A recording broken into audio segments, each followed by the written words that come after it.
Hello friends, welcome back to my channel. So आज हम लोग कवर करेंगे acute lower respiratory tract infection, जो कि हम लोग का 15 लेक्चर होने वाला है कम्युनिटी हेल्थ नर्सिंग में। सो आइए स्टार्ट करते हैं। सबसे पहले डेफिनेशन क्या होता है lower respiratory tract infection. So lower respiratory tract infection refers to infections affecting the trachea, bronchi, bronchioles and lungs. मतलब वो इन्फेक्शन जो कि क्या अफेक्ट करता है, ट्रैकिया को, ब्रोंकाई को, ब्रोंक्यूल्स हो गए, लंग्स हो गए, इनको अफेक्ट करता है, उसको हम लोग क्या बोलते हैं, लोअर रेस्पिरेटरी ट्रैक्ट इन्फेक्शन। क्या क्या सिम्टम्स देखने को मिलते हैं इसमें? सो इसमें कफ हो सकता है, चेस्ट पेन हो सकता है, शॉर्टनेस ऑफ ब्रेथ हो सकती है एंड म्यूकस प्रोडक्शन हो सकता है। देन कॉजेज, क्या क्या कॉजेज हो सकते हैं? सो इसमें lower respiratory tract infection can be caused by viruses such as influenza virus, RSV virus and adenovirus. किसकी वजह से हो सकता है? वायरस की वजह से, जिसमें क्या आएंगे, इन्फ्लुएंजा, आरएसवी एंड एडिनोवायरस जो है वो कॉमनली पाए जाते हैं।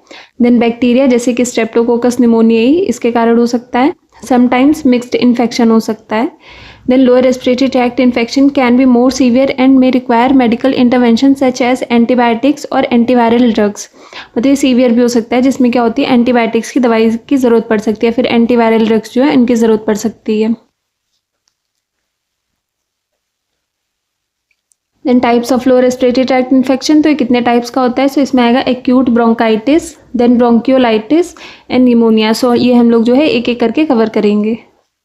सो आज हम लोग क्या कवर करेंगे? आज हम लोग कवर करेंगे ट्रैकियोब्रोंकाइटिस। ट्रैकियोब्रोंकाइटिस क्या होता है? Tracheobronchitis is the inflammation of the trachea and bronchi. मतलब ट्रैकिया और ब्रोंकाई की इन्फ्लामेशन को क्या बोलते हैं हम लोग? ट्रैकियोब्रोंकाइटिस बोलते हैं। यूजुअली रिजल्टिंग फ्रॉम इन्फेक्शंस और अदर इरिटेंट्स। मतलब इन्फेक्शन की वजह से होता है, और क्या होता है, जो इरिटेंट्स होते हैं उनकी वजह से हो सकता है। इट कैन बी एक्यूट और क्रोनिक। एक्यूट हो सकता है, क्रोनिक भी हो सकता है। And present symptoms similar to other respiratory conditions. मतलब इसके सिम्टम्स जो हैं वो अदर रेस्पिरेटरी कंडीशंस जो होती है उनकी तरह ही होते हैं। सिम्टम्स में क्या आएगा? कफ हो सकता है, सोर थ्रोट हो सकता है, चेस्ट डिस्कम्फर्ट हो सकता है, पेन हो सकता है, वीजिंग साउंड आ सकती है, शॉर्टनेस ऑफ ब्रेथ हो सकती है पर्सन को, फीवर आ सकता है, चिल्स हो सकते हैं। अगर इन्फेक्शियस कॉज है तो फिर फीवर और चिल्स जो है वो मोर कॉमन होते हैं। फैटीग हो सकती है पर्सन को।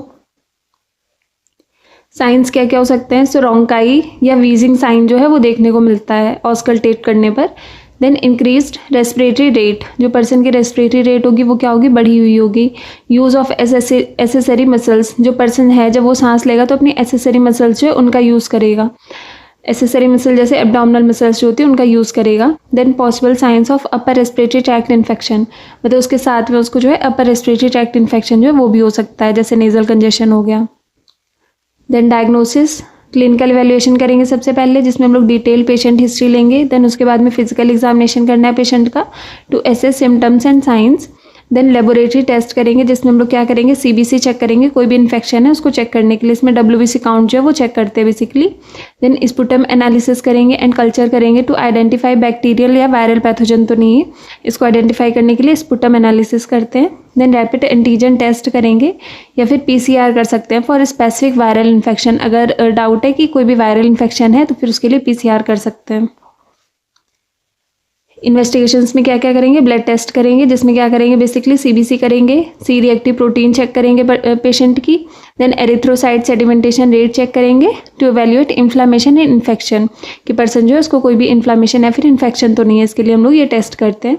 देन माइक्रोबायोलॉजिकल टेस्ट, जिसमें स्पुटम कल्चर आएगा, नेजोफेरेंजियल स्वैप्स आएंगी एंड थ्रोट कल्चर्स आएंगे टू आइडेंटिफाई कॉजेटिव ऑर्गेनिज्म, कि कॉजेटिव ऑर्गेनिज्म क्या है उसको आइडेंटिफाई करने के लिए स्पुटम कल्चर करते हैं। सोर थ्रोट जो है स्वैब, नेजोफेरेंजियल स्वैब्स यूज़ कर सकते हैं, थ्रोट का कल्चर कर सकते हैं इसके लिए। देन इमेजिंग स्टडीज़ में क्या करेंगे हम लोग? चेस्ट एक्सरे करेंगे, सीटी स्कैन करेंगे to visualize the respiratory tract and rule out other conditions, कि उसके साथ में कोई अदर कंडीशन तो नहीं, उसको रूल आउट करने के लिए सीटी स्कैन एंड एक्सरे जो है वो किया जाता है। इन्वेस्टिगेशंस में क्या आएंगी? Pulmonary function test to assess airway obstruction and lung function specially in chronic cases. मतलब पल्मोनरी फंक्शन टेस्ट करेंगे कि कोई एयरवे ऑब्स्ट्रक्शन तो नहीं है, लंग फंक्शन जो है उसको चेक करने के लिए। मैनेजमेंट एंड ट्रीटमेंट में क्या करेंगे? आईसीएमआर की गाइडलाइंस के अकॉर्डिंग सिम्टोमेटिक ट्रीटमेंट देंगे, जिसमें क्या करना है, हाइड्रेट करना है पेशेंट को, एनकरेज करना है fluid intake to loosen mucus, उसका जो म्यूकस है वो क्या हो सके, लूज हो सके, इसके लिए क्या करना है, हाइड्रेट करना है पर्सन को। देन एंटीपायरेटिक्स एंड एनाल्जेसिक्स, इसमें क्या देंगे हम लोग, एसिटामिनोफेन दे सकते हैं, इबुप्रोफेन दे सकते हैं। फॉर फीवर एंड पेन के लिए क्या दे सकते हैं, मेडिकेशन जो है वो दे सकते हैं। देन कफ सप्रेसेंट्स और expectorants as needed. Pharmacological treatment में क्या करना है, एंटीबायोटिक्स देंगे अगर कोई भी बैक्टीरियल इन्फेक्शन है। फॉर एक्यूट बैक्टीरियल ट्रैकियोब्रोंकाइटिस इसमें क्या करते हैं, एमॉक्सिसिलिन देते हैं 500 mg 3 times daily for 5 to 7 days। मतलब 500 mg एमॉक्सिसिलिन देते हैं, दिन में 3 बार देंगे और कब तक के लिए देनी है, 5 to 7 days के लिए देनी है। फॉर क्रोनिक बैक्टीरियल ट्रैकियोब्रोंकाइटिस, अगर क्रोनिक बैक्टीरियल ट्रैकियोब्रोंकाइटिस है तो कौन सी दवाई देनी है, डॉक्सीसाइक्लिन 100 mg ट्वाइस डेली। क्या देनी है, डॉक्सीसाइक्लिन। एक्यूट है तो एमॉक्सिसिलिन, क्रोनिक है तो डॉक्सीसाइक्लिन देनी है 100 mg ट्वाइस डेली। या फिर एजिथ्रोमाइसिन दे सकते हैं 500 mg on day 1 and then 250 mg once daily देनी है for the next 4 days। Antivirals दे सकते हैं in case of confirmed viral infection है, अगर जैसे इन्फ्लुएंजा हो गया, एंटीवायरल मेडिकेशंस में बी प्रिस्क्राइब्ड। देन ब्रोंकोडाइलेटर्स दे सकते हैं to relieve bronchospasm and improve breathing. Example में आएगा जैसे एल्ब्यूटेरॉल हो गया। कॉर्टिकोस्टेरॉइड्स दे सकते हैं in case of severe inflammation और क्रोनिक ब्रोंकाइटिस। इनहेल्ड और systemic corticosteroids may be used. Supportive care में क्या देना है, ह्यूमिडिफाइड एयर दे सकते हैं to soothe the inflamed airways. Humidify air देंगे इन्फ्लेम्ड जो एयरवेज हैं उनको सूद करने के लिए। देन स्मोकिंग सीजेशन करना है, अवॉइडेंस ऑफ इरिटेंट्स, जो भी इरिटेंट्स हैं उनको अवॉइड करना है, जैसे कि डस्ट हो गया, केमिकल्स हो गया। ट्रीटमेंट में क्या करेंगे, एक्यूट ट्रैकियोब्रोंकाइटिस इसमें क्या करेंगे, प्राइमरली सिम्टोमेटिक ट्रीटमेंट करना है पेशेंट का विद हाइड्रेशन, उसको हाइड्रेट करना है, रेस्ट देना है, ओवर द काउंटर मेडिकेशंस जो हैं वो देनी है। देन एंटीबायोटिक्स, अगर कोई भी बैक्टीरियल इन्फेक्शन सस्पेक्टेड है तो फिर एंटीबायोटिक्स देंगे। देन अगर क्रोनिक ट्रैकियोब्रोंकाइटिस है तो क्या देंगे, एड्रेस अंडरलाइंग कॉज जो है उसको एड्रेस करेंगे सबसे पहले, जैसे कि कोई भी स्मोकिंग है, स्मोकिंग पेशेंट है, या फिर एक्सपोजर टू इरिटेंट, किसी इरिटेंट के से एक्सपोजर तो नहीं हो रहा है उसका।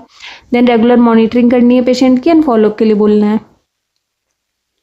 डिफरेंशियल डायग्नोसिस क्या क्या हो सकते हैं, सो इसमें हो सकता है निमोनिया हो सकता है, जो हम लोग का लोअर रेस्पिरेटरी ट्रैक्ट इन्फेक्शन है, इसमें निमोनिया हो सकता है, अस्थमा हो सकता है, COPD हो सकता है।